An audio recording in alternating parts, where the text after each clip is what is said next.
Bonjour à tout le monde. Merci beaucoup d'être là. On remercie énormément le Musée des Beaux-Arts de nous accueillir aujourd'hui. Donc, dans le cadre de Court-Métrange, on a eu envie de proposer une thématique autour de l'eau dans le cinéma, la littérature, les jeux vidéo et les séries post-apocalyptiques. Et je suis du coup avec Benjamin Fogel et Annelise Melchion. Donc Annelise Melchion, autrice, professeure, enfin enseignante, et donc autrice d'un super ouvrage aux éditions Playlist Society sur la post-apo dans les séries américaines, que je vous encourage à aller regarder ensuite aussi sur le stand de l'Astrolabe qui sera juste au Village Métrange. Et Benjamin, éditeur de Playlist Society et surtout auteur chez Rivage de 2 ouvrages, La transparence selon Irina et Le silence selon Manon. Donc voilà, c'était l'occasion de revenir sur ce thème de l'eau qui fait partie justement de l'imaginaire et des préoccupations principales aussi de beaucoup d'auteurs, d'autrices du monde de la science-fiction. On va effleurer ce vaste sujet à travers quelques œuvres choisies dans ce genre et autour de plusieurs thèmes. Donc on a trouvé emblématique de parler aussi de la thématique de l'eau en lien avec le réchauffement climatique, le changement climatique, qui est un enjeu majeur aussi bien dans la fiction que dans la réalité. Et du coup, je vais laisser Annelise commencer sur la genèse. Oui, bonjour. Du coup, est-ce que ça marche là? Ouais. Oui, donc on avait décidé de commencer par le début, donc la genèse, qui est aussi la fin en fait, puisque l'épisode biblique du déluge, c'est donc le déluge, c'est le renouvellement de la vie par l'anéantissement des eaux. Alors hier, on en a aussi parlé dans la conférence sur l'eau dans les cinémas de genre. En fait, l'eau, ça symbolise et l'origine de la vie et la destruction, hein, c'est donc les deux. La cause du déluge, c'est la perversité du cœur humain. Alors, le déluge, il se trouve dans la Bible, dans la Genèse, mais en fait, c'est un thème qui est quand même bien plus vieux, puisqu'il est aussi dans le récit de Gilgamesh, donc récit mésopotamien, 20 siècles avant la Bible. Et j'avais envie de vous lire un petit extrait du coup de cette inondation de 40 jours et de 40 nuits, où donc la terre est inondée. Donc il est dit: tout ce qui se mouvait sur la terre périt, tant les oiseaux que le bétail et les animaux, tout ce qui rampait sur la terre et tous les hommes, tout ce qui avait respiration, souffle de vie dans ses narines et qui était sur la terre sèche, mourut. Tous les êtres qui étaient sur la face de la terre furent exterminés, depuis l'homme jusqu'au bétail, aux reptiles et aux oiseaux du ciel. Ils furent exterminés de la terre. Je pense que c'est clair. Il ne resta que Noé, ceux qui étaient avec lui dans l'arche. Donc on peut voir dans le déluge la catastrophe par excellence, une sorte de blockbuster en fait, de premier blockbuster. Et quand on regarde en fait les films sur les inondations, donc hier on en a un tout petit peu parlé, enfin, ça a été évoqué, hein, les films sur la pluie, parce qu'on avait parlé de Seven hier. Donc Seven, la pluie, donc dans cette ville à la Gotham, qui n'est pas nommée, qui ne purifie rien en fait, qui laisse tout un petit peu, enfin qui participe au malaise ambiant. Mais en fait, dans les blockbusters sur apocalyptiques, donc je vais vous donner quelques titres comme ça pour vous mettre un peu dans l'ambiance. The Last Day, Pluie d'enfer, L'Arche de l'Apocalypse. Et en anglais, en fait, c'est génial parce que c'est 40 Days and Nights, donc qui revient bien sur le fait qu'il a plu 40 jours et 40 nuits. Alerte tornade, Le jour d'après, Black Storm, Apocalypse climatique, The Storm, enfin plein de titres comme ça qui renvoient à l'inondation. Et donc qui est un premier versant finalement de cet imaginaire, qui nourrit cet imaginaire, donc là plutôt biblique. Voilà. Et du coup, c'est vrai que l'eau, en fait, on parle d'eau dans cette littérature assez vaste. Ça peut être autant le manque d'eau, on le retrouve dans pas mal d'œuvres justement comme Mad Max, Outre sable de Hugo West, Sécheresse de Ballard dont tu vas parler, Benjamin. Ça peut être aussi évidemment l'inondation, avec, comme tu disais, le jour d'après, mais aussi extrapolation dont tu vas nous parler, Anne-Lise. Waterworld. Et il y a aussi cette thématique de l'eau en tant que pluie battante dans un futur à la Blade Runner qui, justement, bah, comme tu le disais, euh, est omniprésente. Alors, oui, oui, et sous forme d'effondrement, évidemment. Tu peux peut-être nous en parler un peu plus? Oui, alors parce que du coup dans le titre, donc le sous-titre c'est Entre récit d'effondrement et utopie écologique, et en fait on voulait aussi s'arrêter un peu sur le terme d'effondrement, et pour ça peut-être vous montrer un premier extrait, et comme on est tous fans, un extrait de Battlestar Galactica, si c'est possible.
Voilà, alors, donc du coup, donc je rappelle un peu pour ceux qui ne connaissent pas la série, du coup...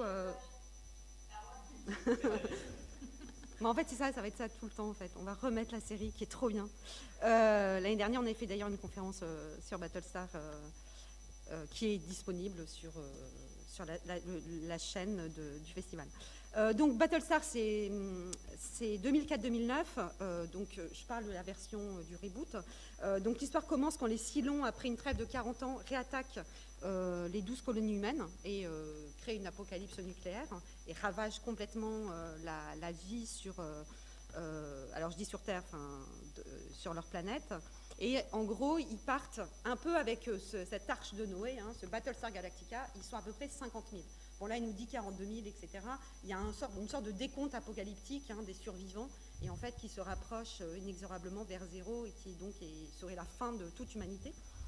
Et là, en fait, dans cet épisode, il y a un Cylon qui a détruit les réservoirs d'eau de toute la flotte, et du coup, il n'y a plus d'eau. Et on voit bien les besoins pour les 42 000 habitants, le problème de la gestion de l'eau, et que du coup, c'est hyper important, parce que avec cette pénurie d'eau, ça crée des émeutes, et c'est pas bon du tout. Et je voulais du coup cette question-là pour vous donner la définition de ce que c'est que l'effondrement. Donc l'effondrement, donc là je donne la définition d'Yves Cochet qui a été repris par les collapsologues Pablo Servigne et Raphaël Stevens dans leur livre Comment tout peut s'effondrer. Alors Yves Cochet, il dit: l'effondrement, c'est le processus à l'issue duquel les besoins de base, eau, alimentation, logement, habillement, énergie, ne sont plus fournis à une majorité de la population par des services encadrés par la loi. Donc là, on voit bien que du coup, c'est plus du tout le cas. Et on peut voir en vrai qu'avec cette définition, si on renvoie à une discussion un peu plus générale sur l'époque, que en fait, dans cette définition, il y a toute une partie de la population et de la Terre, hein, de l'humanité, qui est déjà pris dans ce système, dans cet effondrement. Et j'aurais pas forcément le temps, mais je renvoie au travail d'Andreas Malm, l'éco-terroriste pour Darmanin, qui travaille beaucoup sur ces questions-là et justement qui explique en quoi cette question-là, elle a déjà commencé en fait. On est déjà dans un effondrement. Donc voilà pour la définition. Donc on a une caractéristique un peu religieuse et une caractéristique un petit peu plus terrestre, plus de ces questions, que posent ces questions. Et Battlestar Galactica, qui est un peu à contre-courant aussi de pas mal de séries et de jeux vidéo et tout ça, dont tu peux nous parler peut-être, Benjamin, justement par cette question de l'eau qui parfois est absolument pas présente. Oui, c'est quelque chose qui est assez intéressant, je trouve, quand on regarde les œuvres de fiction et d'anticipation. C'est que l'eau, on le voit, c'est un besoin essentiel, c'est peut-être l'enjeu numéro un de la question du dérèglement climatique. Et pourtant, quand on voit des fictions d'anticipation, l'eau est rarement au premier plan. Il n'y a pas un truc qui est excitant avec l'eau d'un point de vue narratif dans les fictions. On va plutôt beaucoup voir le manque d'énergie, le manque de nourriture. On a toujours un peu l'impression que l'eau, malgré tout, arrive entre guillemets à tomber du ciel. C'est-à-dire que même que dans des œuvres post-apocalyptiques, les gens ont l'air de réussir à récupérer de l'eau avec l'eau de pluie ou à trouver des sources, à remplir des gourdes. Alors que c'est vraiment l'enjeu numéro un. C'est quelque chose qui parfois passe un peu au second plan, comme si on se disait que scénaristiquement, on n'allait pas en plus rajouter la contrainte de l'eau, parce que sinon ça allait nous empêcher de focaliser sur d'autres contraintes, d'autres menaces, qui sont peut-être plus cinématographiques ou plus fictionnelles. Et un endroit où ça se traduit beaucoup, je trouve, c'est dans les jeux vidéo, où, on va dire dans quasiment chaque jeu, vous avez des mécanismes pour reprendre des points de vie, pour regagner de la vie. Et donc, alors dans des jeux, dans Metal Gear Solid, ça va être faut prendre des rations. Dans les jeux de From Software, Elden Ring et Dark Souls, ce sont des potions. Dans les Final Fantasy, ça va être autre chose. En fait, il y a vraiment cette notion, à chaque fois, il y a des choses pour remettre des points de vie, et ces choses, c'est rarement de l'eau, quoi. Alors qu'en fait, on pourrait se dire qu'en toute logique, le meilleur moyen de regagner de l'énergie dans des jeux, ça devrait être l'eau, tout simplement. Et on invente parfois mille subterfuges pour pas avoir de l'eau, quoi. C'est même dans le dernier Zelda, par exemple, vous pouvez cuisiner tout. Il y a vraiment, on peut faire tous les plats qu'on veut. Mais en revanche, il n'y a pas vraiment une gestion de l'eau, quoi. C'est-à-dire, pour reprendre de l'énergie, on va manger une pomme, quoi. Et donc, c'est assez intéressant parce que quand on compare ce que vient de raconter Annelise et qui est bien mis en valeur dans Battlestar Galactica, c'est qu'en cas de survie et d'apocalypse, l'eau est l'enjeu numéro 1. Et pourtant, dans tous les récits survivalistes, on est dans une gestion de l'eau qui est parfois un peu surprenante, quoi. Donc et du coup, c'est un peu le sens de cet échange et de cette rencontre, c'est de se dire, ok, qu'est-ce qu'on fait avec l'eau, comment on en prend plus conscience, comment ça se fait que l'eau ne soit pas aussi présente dans les récits post-apo, et voire même parfois est considérée plus comme un danger que comme un manque. On va en reparler aussi après. Voilà, donc c'est un peu tous ces questionnements-là qu'on a, sur lesquels vous pourrez évidemment contribuer en fin de débat, puisqu'on est là pour réfléchir tous ensemble à la question, quoi. Et d'ailleurs, du coup, toi, dans ton premier roman, La transparence selon Irina, justement, tu pars du postulat qu'il faut passer dans le contrôle, et tu proposes quelque chose en termes d'eau. Ouais, c'est-à-dire qu'en fait, moi j'ai écrit de l'anticipation sociale, et du coup c'est un peu toujours compliqué, parce que quand on fait de l'anticipation sur des thématiques, voilà, on pense à un changement de paradigme qui va faire évoluer le monde. Moi je travaille beaucoup sur la disparition de la vie privée et sur les impacts que ça a sur l'identité et sur les relations sociales. Mais en fait, dès qu'on fait un roman qui se passe dans le futur, la première question de ce roman, c'est quelle est la situation écologique dans le futur. Donc si je décide de faire... c'est-à-dire qu'aujourd'hui, quand on fait de la SF ou de l'anticipation, si on ne traite pas la question écologique, je pense que pour moi, c'est compliqué de donner de la réalité et de la matière à ce monde-là. Et donc à partir du moment où on parle d'écologie, on parle forcément d'eau, quoi. Et donc d'un point de vue narratif, il faut vraiment se poser la question. C'est-à-dire que moi, je voulais pas faire un roman où la question de l'eau allait être centrale, mais en même temps, comme il se passe en 2058, il fallait que je trouve un moyen d'expliquer qu'il y avait toujours de l'eau et que ça fonctionnait, parce qu'il ne faut pas se mentir, aujourd'hui ça ne fonctionne pas. C'est-à-dire que si on reste sur ce rythme-là, les besoins d'eau de la population, de l'industrie, de l'agriculture ne sont pas couverts pour les années à venir. Donc ça veut dire que si on veut penser à des fictions futuristes, il faut qu'on ait une solution à ça. Donc bon, moi forcément, dans la transparence sur l'IRENA, je travaille sur la question de la transparence. Et donc sur l'idée que les États commencent à gouverner le monde un peu à la manière des entreprises aujourd'hui, donc c'est-à-dire avec un management par la data, par les chiffres, et que en fait au lieu de prendre des décisions en fonction d'études, en fonction de choses, de retour d'expérience, de retour de l'humain, on prend des décisions en fonction des chiffres. Et que du coup, pour faire ça, tout l'ensemble de la société devient d'être monitoré sur la data, c'est-à-dire qu'on monitore la vie des gens comme on monitore des sites internet aujourd'hui, et donc qu'on est capable à tout instant de connaître la consommation d'eau de chaque personne, de chaque citoyen, de chaque ville, de chaque pays, et que du coup, on peut, en fonction de ça, attribuer l'eau pour que tout le monde en ait.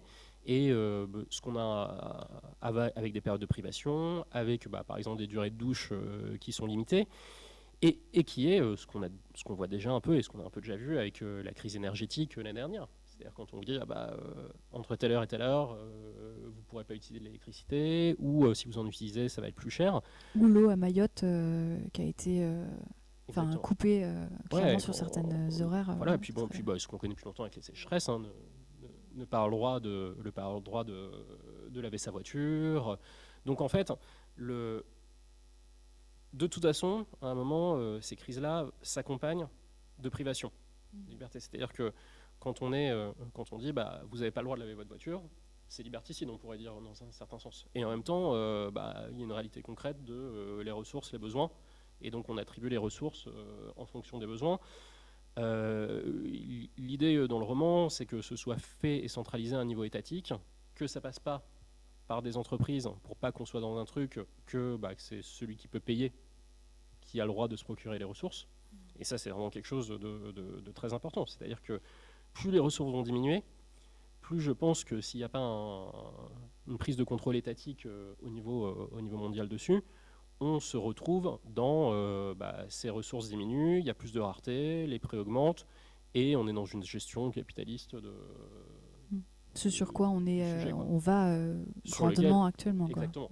Donc en fait, l'idée de dire, ok, on met tout sous contrôle, on monitore tout avec des chiffres, et on attribue en fonction de tout ça, c'est une solution qui est proposée dans le livre. C'est pas forcément une solution à laquelle je crois à 100%, parce que c'est là pour le coup on parle quand même on parle de contrôle total, on parle et puis de ce truc un peu inhumain entre guillemets où ce sont des intelligences artificielles et des algorithmes qui répartissent les choses sans action humaine. Alors on peut se dire son intérêt c'est qu'on peut éviter des injustices puisque c'est la machine qui décide. Après, on sait bien aussi que les algorithmes, selon par qui ils sont codés, peut y avoir des biais de perception et du coup des injustices natives dans les algorithmes. Mais en tout cas, j'ai presque envie de dire, peu importe la solution que je propose. Le seul truc, c'est de se dire, peut-être que dans les fictions anticipatives, il faut systématiquement qu'il y ait peut-être une réponse à qu'est-ce qui est devenu l'eau et la gestion de l'eau. Parce que sans gestion de l'eau, il n'y a pas de fiction en fait dans le futur, quoi. Et toi, Anne-Lise, qui a beaucoup travaillé justement sur les séries américaines post-apo, est-ce que l'eau est vraiment un enjeu majeur de la plupart de ces séries ? Non, alors ce qui est vraiment très intéressant, parce que du coup, on vous a montré donc un extrait de Battlestar où la question de l'eau est posée dès le deuxième épisode. Mais sinon, donc dans mon corpus, donc moi j'ai travaillé sur un corpus de toutes les séries américaines post-apocalyptiques après le 11 septembre. Donc ça en fait quand même quelques-unes.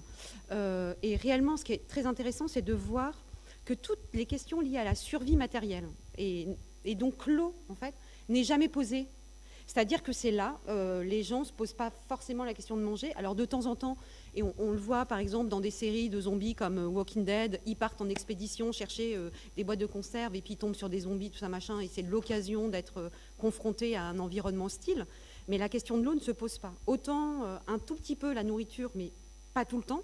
On a envie de dire, mais c'est juste pas du tout crédible en fait. Et du coup, on est face à... Enfin, ce sont des récits qui nous racontent une fin du monde, mais qui n'est pas du tout crédible. Et nous qui sommes pris dans le régime nous-mêmes d'une certaine catastrophe, on voit bien quand même qu'il y a une vraie dissonance entre ce qu'on vit, et on voit bien qu'on vit sur la question de l'eau, sur la question du réchauffement climatique, quelque chose qui est quand même, qu'on se prend tous, et en même temps, comment les fictions, comment les séries, comment les mythes modernes nous racontent un tout autre discours, en nous disant non, la question matérielle, on s'en fiche, ce qui compte, c'est réussir à tuer le maximum de zombies ou bien de réussir à chasser les silons, etc. Mais en fait, c'est pas du tout ce que... c'est pas ce qu'on vit. Et ce qui est hyper intéressant, c'est de voir justement qu'il y a quand même un tournant ces dernières années. En tout cas, moi, je l'ai constaté de manière... puisque du coup, c'est un peu mon... C'est par... Voilà, c'est mes réflexions, mais depuis en fait depuis le Covid, et ça a commencé un peu avec le film Don't Look Up, il y a un petit peu comme ça Hollywood finalement commence à proposer un petit peu des films ou des séries, on va parler notamment d'une série, un peu lanceur d'alerte, pour, entre guillemets, sortir du déni, en mode... bon, après, donc c'est des séries américaines, c'est pour un public américain, même si c'est mondialisé. Hein. On va dire qu'en Europe, on est quand même plus... Enfin, on est un peu plus... Nous, on est sorti un peu du déni quand même. Mais donc, voilà, et on va en parler, mais du coup, c'est hyper intéressant. Donc, on avait vraiment ce bloc, un peu, comme un peu un bloc de séries qui n'étaient pas du tout des fins du monde réalistes ou crédibles, ou en tout cas où on pouvait se projeter. On ne se projetait absolument pas, contrairement à ce que pouvaient proposer des écrivains de littérature fantastique. On va revenir sur Extrapolation après. Et du coup, Benjamin, tu voulais nous parler d'un livre de Ballard ? Oui, non, il y a un truc que je trouve vraiment passionnant avec l'eau. C'est le concept de pharmakon. Je ne sais pas si vous voyez, c'est un concept grec. En fait, le pharmakon, c'est quand quelque chose est à la fois un poison et un remède simultanément. Et c'est vraiment un truc qui s'applique totalement à l'eau dans l'anticipation et dans la SF. C'est-à-dire que, en fait, l'eau est un terrain de jeu qui peut être à la fois la réponse à la catastrophe, à la fois la catastrophe elle-même en tant qu'absence d'eau, et à la fois la catastrophe elle-même en tant que trop d'eau. Et du coup, c'est assez passionnant à suivre, parce que J.G. Ballard, dans les années 70, a sorti 4 romans de suite, qui est un peu sa tétralogie de la catastrophe. Du coup, il y en a un qui est La forêt de cristal, qui est un peu sur la question de la végétation, de la nature. Il y en a un qui est sur le vent, sur la question du vent. Et après, on peut s'imaginer, il y a 2 autres éléments, on s'imagine un peu qu'il va y en avoir un sur l'eau et les inondations, et peut-être un sur le feu. Un peu pour être dans un truc un peu vent, terre, air, mer, qu'on a un peu traditionnellement dans la fantasy et dans ce genre de récit. Et en fait, pas du tout. Il y en a un qui s'appelle Le monde englouti, qui est bien une histoire de monde recouvert de l'eau. Et le 4e, c'est Sécheresse. Et donc c'est pas du tout un truc sur le feu, c'est sur un truc sur l'absence de l'eau, quoi. Et donc là c'est super intéressant parce qu'en fait il fait une tétralogie sur les catastrophes, et en fait l'eau y est 2 fois de manière complètement opposée, quoi. Donc dans Sécheresse, c'est un monde où il y a une absence d'eau totale, où c'est un truc un peu complètement fantastique, hein, où il y a des groupes et des bandes rivales qui se battent pour récupérer de l'eau, des gouttes d'eau, en faisant du hockey, en se balançant des sortes de flaques d'eau qu'il faut récupérer parce que chaque gorgée est précieuse. Et donc là, on est très concret dans ce que c'est que de vivre dans un monde sans eau et ou déshydraté, sous un soleil croulant. Donc je trouve que c'est une des fictions d'anticipation les plus prégnantes. Et en revanche, à l'inverse, dans le monde englouti, alors là c'est complètement l'inverse, donc la Terre a été recouverte d'eau, et donc les humains doivent réinventer un peu un mode de vie complètement différent sur mer et non sur Terre.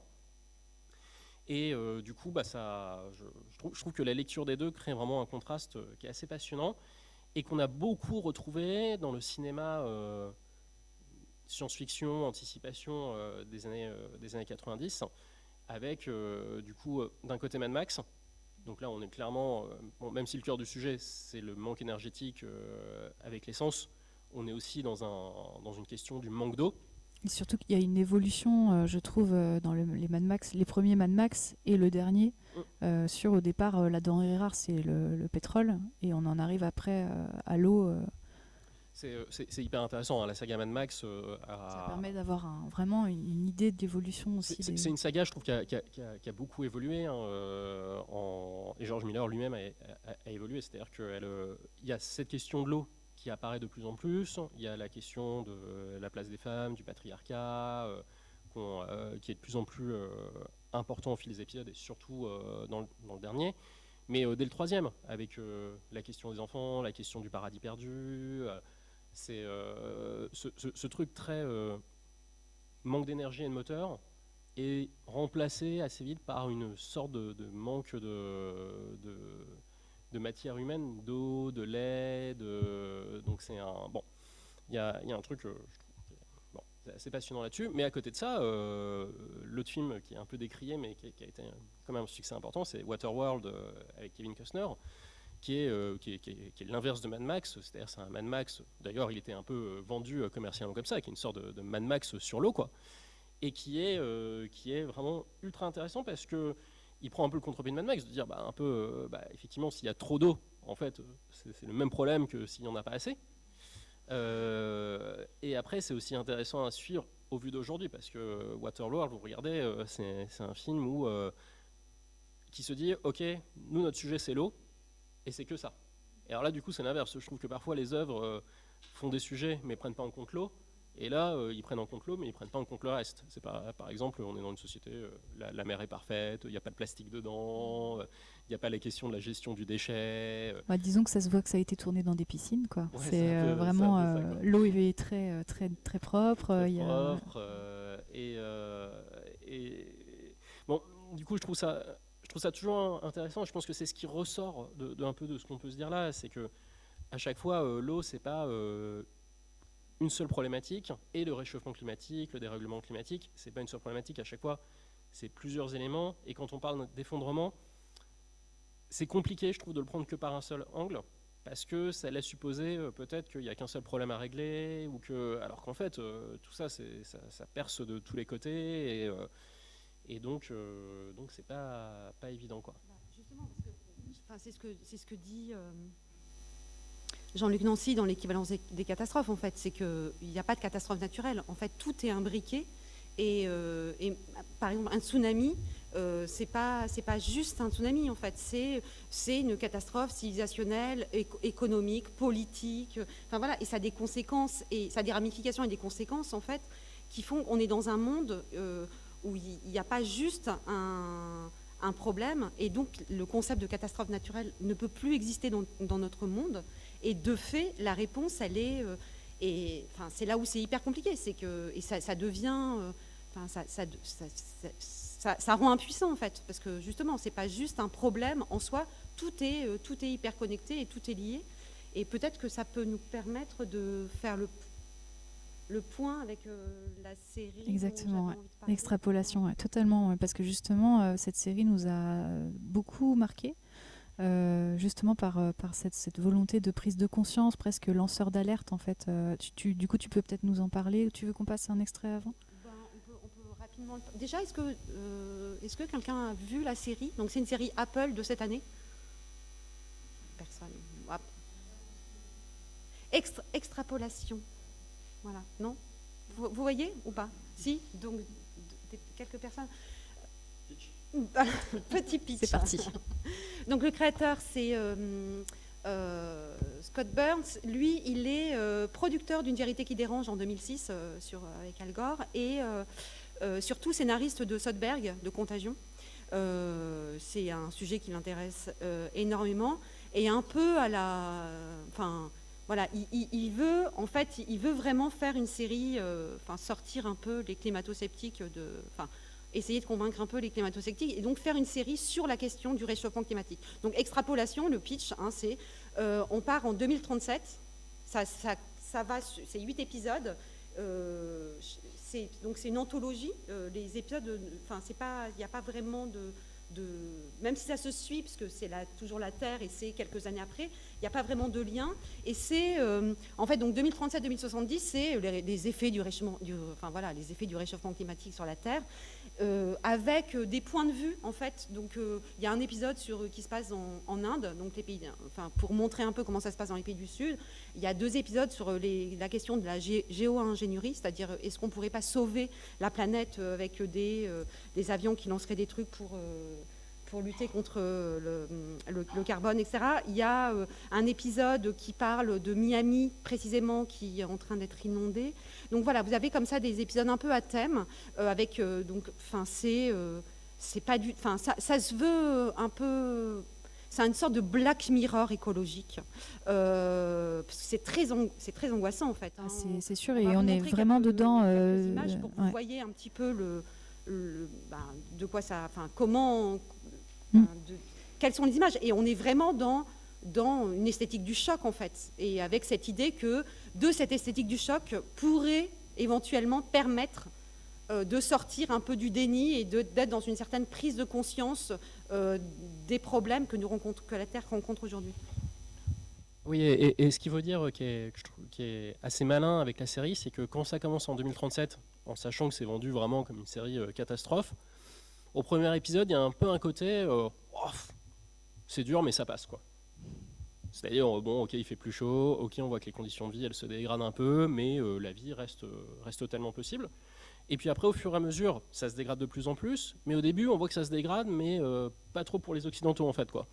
C'est-à-dire, il y a un peu un truc de dire, oui, en fait, c'est plutôt les populations les plus pauvres qui souffrent du réchauffement climatique et tout ça. Et en fait, plus on avance, plus ça montre à quel point, en fait, ça se dégrade. Et comment ça se dégrade vite.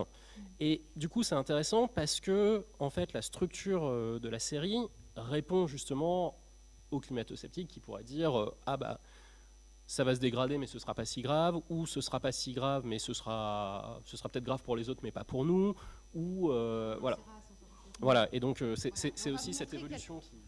Oui, bien sûr. Pardon. Du coup, on va montrer juste le pré-générique, en fait, du pilote. Donc, c'est vraiment les 2 premières minutes avant le... Et du coup, on vous montre aussi le générique, tant qu'à faire, pour que vous compreniez bien.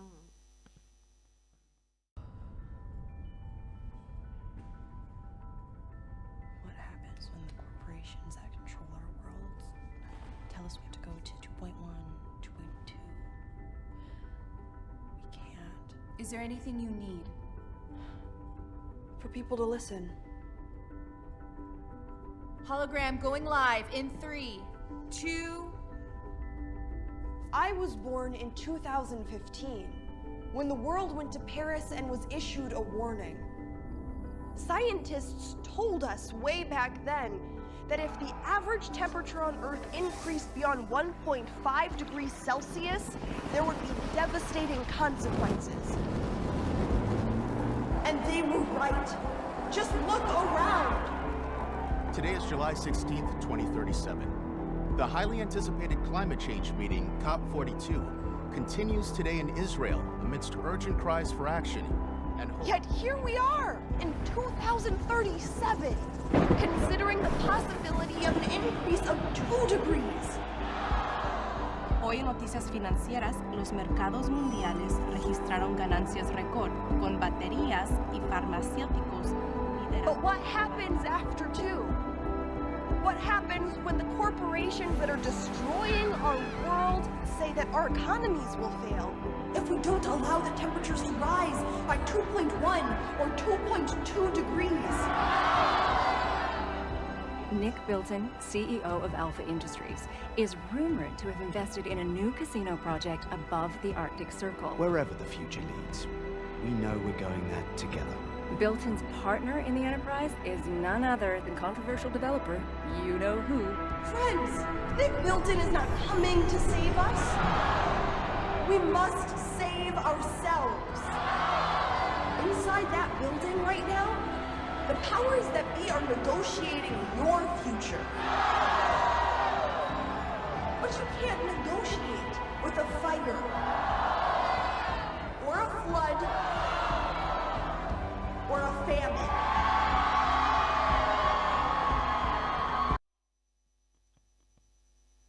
Donc là, en fait, vous pouvez voir directement dans ce générique cette idée où chaque début d'épisode va montrer la courbe d'évolution des températures et l'année qui est liée. Et cette introduction, qui peut paraître peut-être un peu didactique, elle porte quelque chose d'assez fort en elle. C'est un peu les théories de Marc Alizar dans le coup d'état climatique.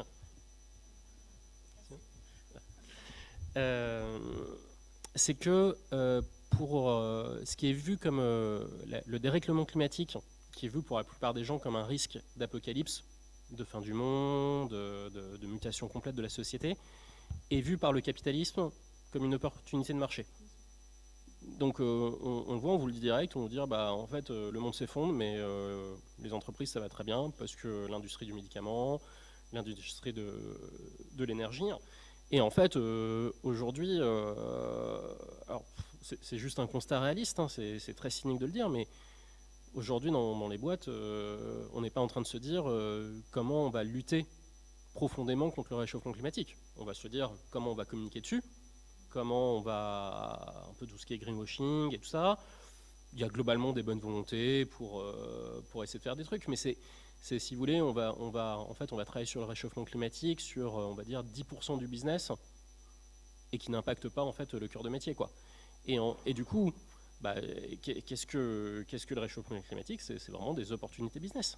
Ça va créer des inégalités, ça va créer des nouveaux besoins, ça va, de manière hyper cynique, des personnes peuvent penser que c'est une nouvelle ruée vers l'or, le réchauffement climatique. C'est-à-dire que c'est vraiment des nouveaux marchés qui n'existent pas et qui vont s'ouvrir. Et donc là, juste, on a une série américaine, on va revenir dessus, sur le truc un peu, là aussi très cynique du fait qu'elle soit produite et diffusée sur Apple, mais qui d'entrée de jeu, dans ces 2 premières minutes, annonce ce constat-là, et qui est un constat qui n'est pas si évident, et qui n'est pas forcément accepté aux États-Unis, et qui, même en France, se fait d'idée que le capitalisme verra toujours la crise écologique comme une opportunité de marché, est un sujet d'essai, est un sujet chez les universitaires. Donc même si ça peut apparaître un peu évident quand on le dit comme ça, là c'est né dans un début de série comme ça, il y a un côté assez original et ambitieux, quoi, sur...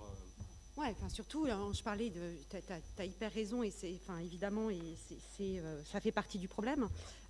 Mais surtout, je parlais d'esthétique du choc, et c'est hyper intéressant parce que donc on démarre en 2037, donc on a une sorte de Greta Thunberg de 2037,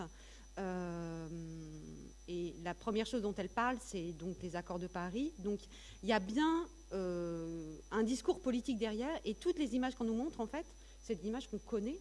Enfin, c'est-à-dire qu'on nous parle de 2037, mais en fait, toutes les images que vous avez vues, c'est des images de cet été, ou de l'été dernier, les méga-feux, les inondations, les pollutions par le pétrole, etc. Enfin, il n'y a pas une image, en termes, c'est là où, en fait, on est vraiment complètement piégé, en fait. Il n'y a pas une image qu'on ne connaît pas. Ça veut dire qu'en vrai, on n'est pas en train de découvrir les effets du réchauffement climatique. Juste, on est en train de regarder des images d'actualité. Donc ça, c'est quand même, c'est assez incroyable qu'une série qui se veut dystopique, apocalyptique, qui nous parle d'un monde futur, en fait, commence par des images de notre présent. Et du coup, en fait, on vit déjà, c'est comme si on était déjà mort. Vous savez, c'est Gunther Anders qui dit, donc, qui travaille à partir d'Hiroshima. Il dit, on vit plus dans une époque, on vit dans un délai, en fait. C'est déjà fini, en fait. La Terre que nous connaissons, c'est fini. Et de fait, les images qu'on voit, c'est censé être... Et c'est de plus en plus anxiogène, hein, parce que là, c'est tranquille. Hein, on est d'accord, c'est de plus en plus anxiogène sur les images qu'on va voir. Et c'est pas inintéressant, parce que quand il parle de l'Inde, par exemple, on paye pour pouvoir respirer. on a des sacs de couchage pour se protéger des rayons du soleil. Enfin, il y a aussi des moments assez dystopiques. Enfin, on pourrait même des fois se croire dans Blade Runner ou ça machin. Mais malgré tout, là, on est censé être. Enfin, leur présence, c'est notre présence, sauf que c'est dans 20 ans, mais c'est quand même. Et ils partent bien. Et là où c'est très malin, c'est, vous savez, l'image qui a fait que Greta Thunberg est devenue activiste, c'est quand elle a vu un documentaire sur les ours polaires, on voit, et il nous montre une image d'ours polaire. Et, évidemment qu'il a envie, enfin c'est militant ce qu'il fait.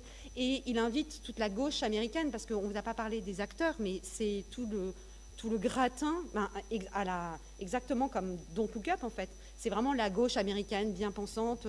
C'est pas du tout une critique, hein. Ce que je dis, ça peut faire un peu, mais pas du tout. Enfin, en tout cas, il y a bien cet aspect-là dans la série et dans Don't Look Up d'une certaine intelligentsia qui sait en fait ou qui a envie de transmettre un propos et du coup qui vient un peu. Parce que la série est incroyable aussi, c'est pas seulement parce que c'est Apple et qu'ils donnent de l'argent en fait. Ces gens-là, ces acteurs, alors vous avez comme acteur, vous avez Meryl Streep, il y a Marion Cotillard, il y a Edward Norton, Forest Whitaker, Kit Harington. Exactement, vous les avez, Kit Harington, exactement, qui joue le Devil CEO hyper méchant. Qui est le problème et qui est aussi la solution, enfin, en tout cas, qui peut être une solution. Mais du coup, c'est hyper compliqué parce que, y compris sur... c'est-à-dire que, y compris politiquement, là on voit, elle dit, on veut qu'on nous écoute, en fait, je veux qu'on m'écoute. Qui a le pouvoir? C'est les multinationales. Et dans les épisodes, on va voir que la présidente américaine a de moins en moins de pouvoir. Et celui qui est vraiment qui a le pouvoir, c'est le dirigeant d'Alpha, donc Bilton, le Devil CEO. Je dis ça parce qu'en fait, c'est vraiment une figure montante de toute une fiction américaine. C'est vraiment les méchants, c'est eux, quoi. C'est hyper marrant en fait que eux-mêmes se caricaturent comme. Ouais, en fait, c'est presque enfin, c'est produit, c'est réalisé, c'est même joué par des personnes qui sont quand même riches et qui parlent dès le premier épisode des grosses différences entre des personnes, des populations pauvres qui sont dans la fumée, enfin qui se retrouvent vraiment en fumée, qui peuvent plus sortir, voilà, et des riches qui ont toujours des piscines privées. Enfin, c'est presque, ils se regardent le nombril. Est-ce qu'il y a vraiment une volonté de lanceur d'alerte de faire vraiment prendre conscience qu'il y a un souci et qu'il faut le faire, ou est-ce que c'est bien plus compliqué que ça parce que, enfin, et puis c'est pareil pour le dénouement. Ouais, on va pas trop spoiler, mais on peut. Il y a forcément quelque chose d'hyper cynique dans cette démarche. Parce que, à côté de ça, Apple, c'est une boîte qui est loin d'être la plus exemplaire sur la question de l'exploitation des ressources. On est dans une course au renouvellement, de changer de téléphone le plus souvent possible, de sortir des nouvelles versions avec des fonctionnalités qui ne changent pas grand-chose en termes de besoins, mais qui sont marketées d'une manière où il faut changer de téléphone, alors qu'on sait que la consommation de ressources pour un téléphone est hyper importante. Donc,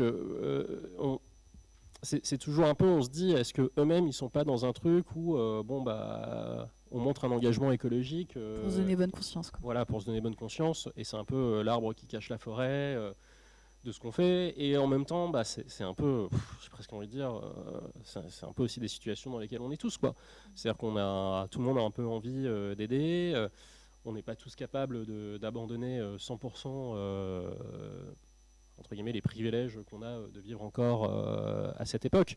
Donc la manière dont est Apple sur là-dessus, c'est aussi qu'une extrapolation de la manière dont on est nous humains. Et c'est aussi un peu ça qui est marrant avec le titre, c'est que c'est à la fois une extrapolation de notre présent sur le futur, mais c'est un peu aussi une extrapolation des comportements du spectateur appliqués à une œuvre de fiction. Et après, où on peut aussi être un peu critique, c'est que c'est vrai que Extrapolation porte quand même en lui l'idée que la technologie finira par nous sauver. Donc venant d'Apple, c'est un peu... bon. C'est-à-dire que pendant longtemps, ils vont s'auto-attaquer, s'auto-critiquer, mais le fin mot de l'histoire, sans qu'on sache si ça a été un peu poussé par Apple ou si c'est une décision du showrunner, il y a quand même une issue qui est positive, on va dire, avec des solutions qui sont trouvées. Bon, alors la série est assez déprimante, donc j'imagine que c'était pas non plus facile d'aller que sur un trend de dégradation pour finir sur une vraie apocalypse. Mais ça pose question. Maintenant, je trouve que c'est intéressant quand même qu'on ait des séries qui prennent en compte ces problématiques, qui prennent en compte la problématique de l'eau, qui apportent des réponses, même si ce n'est pas nos réponses, même si on ne croit pas à ces réponses. Au moins, ça met quand même dans une logique de réfléchir sur le sujet. Maintenant, si je compare avec mon propre travail, il y a un point, la grosse différence, parce que finalement, chez moi, c'est aussi la technologie qui sauve un peu, quoi. Donc la grosse différence, c'est que dans un cas, dans l'extrapolation, c'est une technologie qui est portée par les multinationales, alors que je pense que chez moi, je suis dans une vision où c'est porté par les États. Et la question de l'État versus les multinationales dans les questions technologiques est hyper importante. On vit dans un monde où les États ont abandonné la question de la techno aux startups, aux boîtes, pour 1000 raisons. Mais aujourd'hui, on est dans un monde où la techno, c'est le monde. Internet, c'est le monde. Et le fait que les États soient très peu présents sur Internet, je vais juste faire un parallèle très rapidement et je te passe la parole après. Sur les réseaux sociaux, qui est un outil vraiment, mais qui a un impact social sur les médias, sur les fake news, sur le fonctionnement de la société qui est hyper important, ça n'appartient pas aux États. Et en France, par exemple, on a Doctolib, qui est quasiment en train de remplacer la sécurité sociale dans son organisation de la médecine en France, qui n'est pas un outil étatique. Et donc, je pense qu'il y a quelque chose qui se joue ici aussi, et que dans le regard critique qu'on peut avoir sur l'extrapolation, qui est assez intéressant, peut-être aussi sur la manière dont on voit le réchauffement climatique et le dérèglement climatique entre l'Europe et les États-Unis. Oui, c'est vraiment une œuvre américaine. Mais du coup, par rapport à ce que tu disais sur la fin, donc la fin, est-ce que c'est la fin, en renvoyant à Don't Look Up, puisque dans Don't Look Up, en fait, la planète, c'est vraiment la fin. En fait, il y a vraiment une explosion. Pour ceux qui l'ont vu, j'imagine qu'il y a plus de gens qui ont vu le Don't Look Up. Et du coup, une fin à la mélancolia, en fait. La fin du monde, c'était la fin du film, et la fin du film, c'est la fin du monde. Même si dans Don't Look Up, il y a le côté satirique, et du coup, il y a quand même les dernières images qui font que c'est respirable, parce que dans Mélancolia, c'est juste irrespirable, puisque ça se finit vraiment par un fondu au noir, et il n'y aura plus rien, en fait. Et on est vraiment, du coup, dans l'ontologie, dans les propos d'Anders, en fait. La fin, ça sera vraiment la fin, en fait. Or, on voit bien que ici, ce qu'on nous propose, c'est vraiment la fin d'un monde. Et moi, j'aime bien repartir de ce que pouvait penser Jameson, et qui a été repris par Zizek et qui fait partie de ma thèse. C'est Hollywood préfère envisager la fin du monde plutôt que la fin du capitalisme. Et on voit bien que dans ses œuvres, en fait, c'est toujours très compliqué. D'abord parce que c'est des œuvres de l'époque. Et puis, évidemment, on voit bien que c'est juste pas possible que des plateformes comme Apple, mais même des Netflix, rebondissent par rapport à ça. Or, c'est vraiment ça dont il est question. L'idée de... et quand on parlait de récit d'effondrement et progrès écologique, il y a vraiment cette question-là. Si on n'est pas prêt, si les spectateurs... quand bien même on sort du déni, on le sait. On voit bien qu'en tant que spectateur, ça ne nous suffira pas. C'est pas parce qu'on sait qu'il va se passer quoi que ce soit. Et ce que montre la jeune fille, l'hologramme, etc., elle veut qu'on l'entende, on l'entend, mais les gens l'entendent, et on l'entend, il n'y a pas de souci, elle est diffusée dans le monde entier, c'est un hologramme. Mais c'est pas ça qui va faire qu'il va y avoir un changement, en fait. Et réellement, la difficulté dans laquelle on est, on est tous dans cette merde-là, c'est quand bien même on est sorti de ce déni, quand bien même on lit des fictions, pas dystopiques, même utopiques. C'est-à-dire on a des contre-propositions qui sont vraiment positives. ou bien on a vraiment des dystopies et on se dit non, on veut vraiment pas de ce monde-là, c'est pas possible. Et ben, qu'est-ce qu'on fait en fait, quoi? Qu'est-ce qu'on fait? Mais c'est même pas en tant que spectateur. Voilà, spectateur, mais pas seulement spectateur ou lecteur, etc. On le sait en fait. Et comment ça se fait que malgré tout ça, on en est encore là en fait. On en est encore à se poser ces questions-là et voilà. J'espère que vous n'étiez pas venu pour un débat fun et sympa et optimiste et joyeux. Merci beaucoup. On va, bien sûr, oui. On va vous laisser la parole si vous avez des questions ou des choses à... Ou des propositions. Voilà, ouais, on est ouvert. Qu'est-ce qu'on peut faire?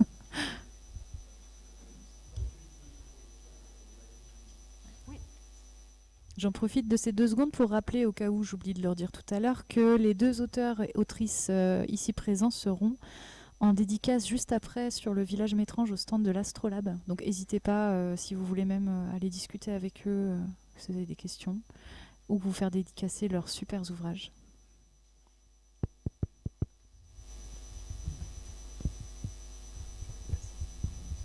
Moi, il y a une chose à laquelle j'ai pensé au tout début de la conférence. Vous parliez surtout de la place de l'eau dans des œuvres fictives de l'après. Et ça m'a renvoyé aux œuvres que moi je lis qui se passent sur le avant. Là par exemple je suis sur une série de fantasy de Patrick Rothfuss, peut-être que ça vous parle, et où justement l'eau, elle a une place, elle est là, et elle est infiniment compliquée à trouver, parce qu'il faut trouver, je sais pas, par exemple une gourde pour la rationner, il faut pouvoir s'en équiper, on suit le personnage principal qui vit des atrocités et qui s'en sort pas du tout en fait. C'est une catastrophe, c'est une grosse catastrophe cette série, en tout cas au point où j'en suis. Et il y a vraiment cette question-là de l'eau qui est posée tout le temps, c'est où est-ce que je vais pouvoir m'abreuver et pendant combien de temps. Et du coup j'ai l'impression que sur ce qui se passe, enfin sur les œuvres fictives des temps d'avant, l'eau elle est là, mais elle pose déjà le problème. C'est tout à fait. C'est assez intéressant de voir, et on n'a pas eu l'occasion de l'aborder, mais parce que on est sur l'eau, un peu dans l'eau dans la science-fiction, mais on n'aurait pas du tout eu le même échange si on avait fait l'eau dans la fantasy.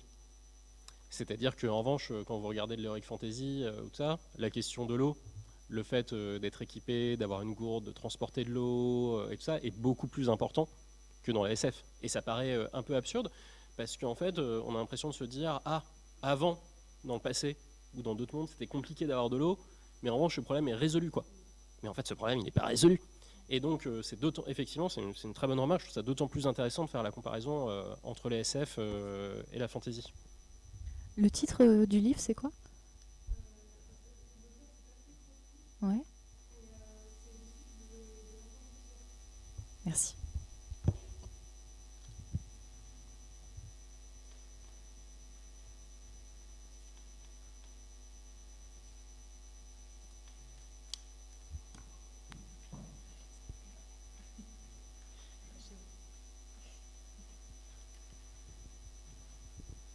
Merci pour vos interventions. Je voulais peut-être rappeler au public que vous avez vraiment un romancier remarquable là. Il faut que non, mais je le dis très sérieusement. Il faut que vous vous précipitiez à acheter les 2 romans parce qu'il a dit quelque chose et je ne sais pas si tu l'as déjà lu, mais je l'ai dit par ailleurs. Et je viens de finir Kim Stanley Robinson, Le ministère du futur. Et ce que vient de dire Benjamin concernant l'enjeu majeur qui est de déplacer les choses et que les États reprennent la main, ce roman-là de Kim Stanley Robinson, il est en plein dedans. Et c'est étonnant que tu en parles parce que quand j'ai fini Kim Stanley Robinson, j'ai repensé à la transparence selon Irina. Donc c'est pour te dire qu'il y a vraiment des échos dans ce que tu viens de dire avec ça. Et je pense que ça va être l'un des enjeux majeurs de la science-fiction actuelle, où c'est que les États n'ont plus la main.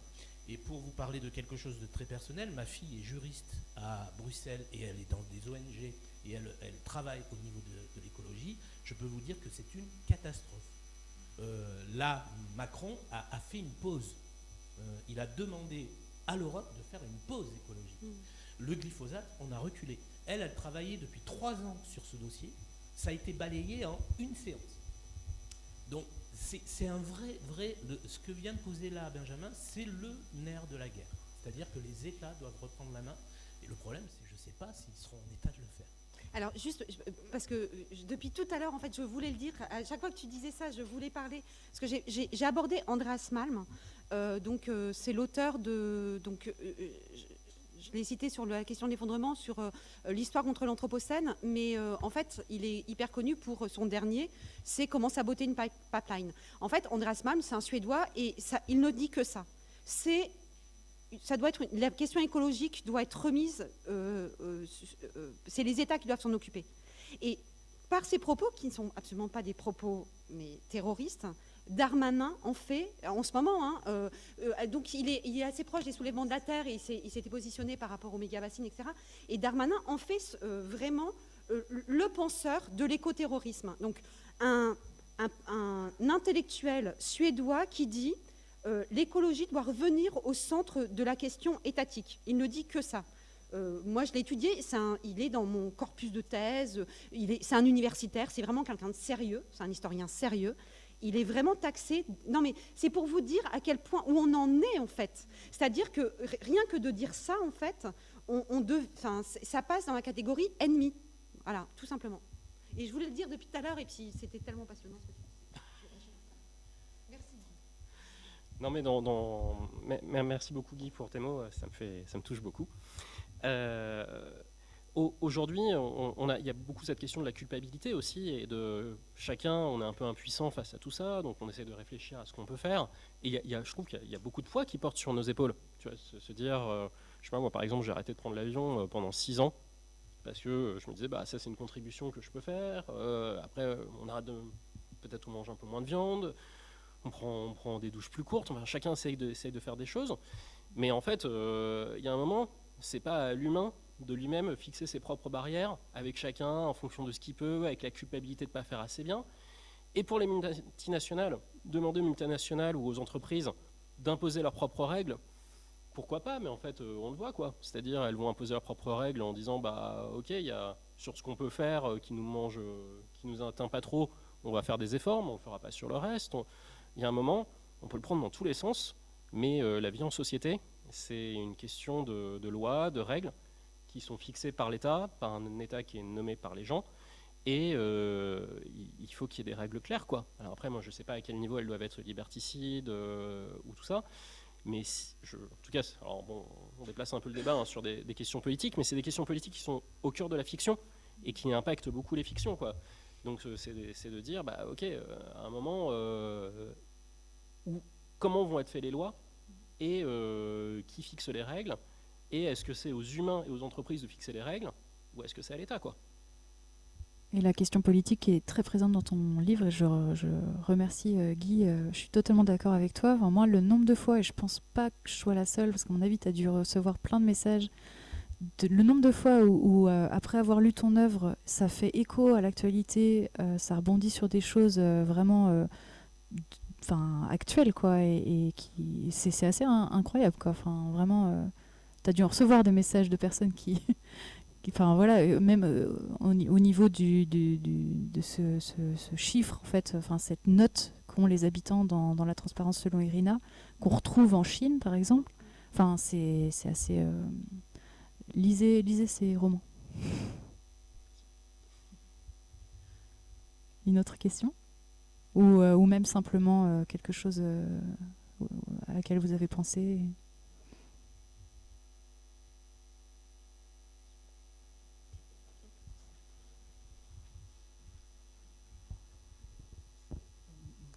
Bonjour. Oui, non, c'est juste par rapport à la conférence. Peut-être ça a fait un écho quand on cherchait des films ou des fictions. Celle qui n'est pas venue à l'esprit, parce que j'ai été voir son dernier film la semaine dernière, c'était Interstellar.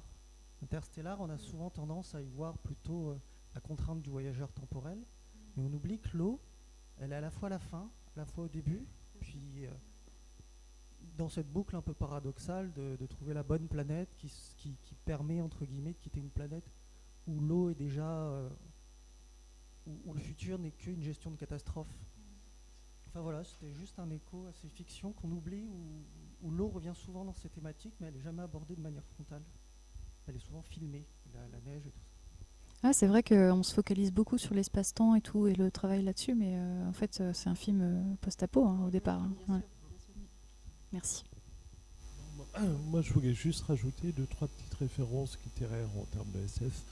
Parce qu'il y a eu Kim Stanley Robinson, par exemple, qui a cité avec son dernier roman, mais pas que, puisqu'il en a fait 2 ou 3 ces derniers 10 ans. Mais il y a aussi la notion de Go comme ressource qu'on achète, qu'on privatise. Il y a 2 grands auteurs un grand auteur américain qui s'appelle Paolo Bacigalupi, qui a fait Waterknife, par exemple, et qui s'intéresse à la notion de l'eau aux États-Unis, comment on pourrait arriver à un système de privatisation de l'eau qu'on a connu aussi avec Nestlé, par exemple, et ses diatribes, qui n'était pas une réalité économique, mais c'était un coup d'essai à un galon pour montrer que Nestlé est capable, sous couvert de ses bouteilles et de ses puits de captation, de récupérer de l'eau et de la privatiser plus ou moins dans les faits sans qu'on s'en rende compte. Je ne sais plus quel fixe, ça doit être Vittel ou je ne sais plus où est Evian justement qui a des gros problèmes avec ses nappes phréatiques parce que il y a une patente, vraiment une patente commerciale de puisage d'eau qui est très importante. Et en France, on a aussi un auteur qu'on oublie un peu, qui est Jean-Marc Ligny, qui est breton, qui AquaTM, qui a fait tout un cycle qui s'appelle AquaTM, où justement le TM façon trademark qui parle de grands conglomérats qui annexent totalement toute l'eau. Et une dernière petite citation, mais je n'ai plus le titre en tête, c'est Heyerdahl, qui est un auteur Oasis d'Heyerdahl, qui revient sur la notion de l'eau et comment des gros conglomérats ou même des grands super-États décident d'annexer réellement totalement les ressources hydrauliques. Voilà. Oui, c'est sûr, c'est hyper vaste et on aurait aimé pouvoir aborder énormément d'œuvres en plus, hein, mais même on a été pris un peu par le temps. Donc on a décidé de se focaliser un peu. Merci.